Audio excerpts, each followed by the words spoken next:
So, tigrihan na napakaganda at saka dilaw na napakakisig ang magtutunggaling ngayong araw na to. So, saan ka dito mga spider? The Spider.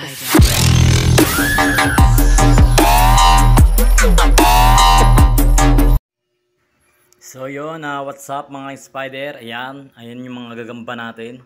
At yan yung ating tigrihan na napakaganda at saka yung ating kulay dilaw na napakatikas. Sobrang ganda ng parehas mga spider. So yan, yung dalawang yan ang paghaharapin natin.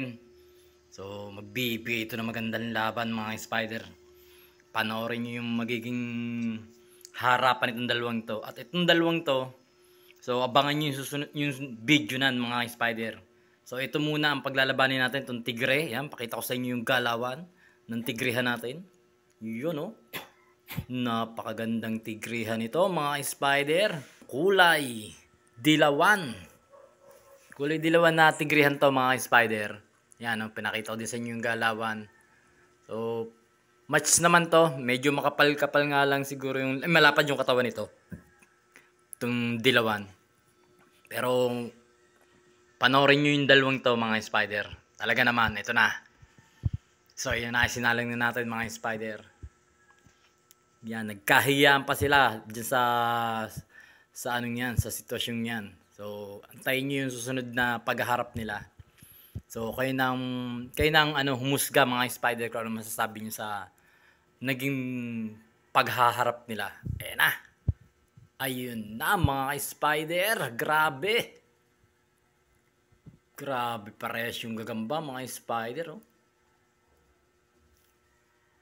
Ang galing. Solid na solid yung hindi talaga namang walang gustong umayaw mga spider sa paghaharap nilang yan. Talaga nga lang syempre sa lahat ng laro o laban may nananalo at may natatalo. Kaya tanggapin natin yung mga spider.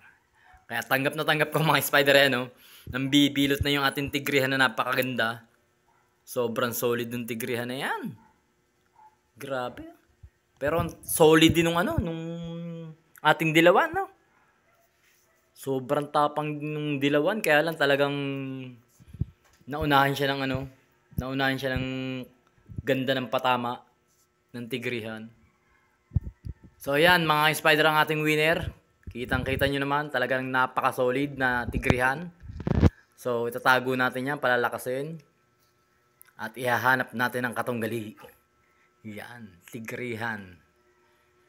Grabe itong tigrihan na to. Kulay lamok. So ayan mga spider, sa mga gustong mag-agent dyan ha. Sa mga gustong tumalpak sa ating online gagamba. So punta lang kayo sa comment section. Nasa comment section po yung link.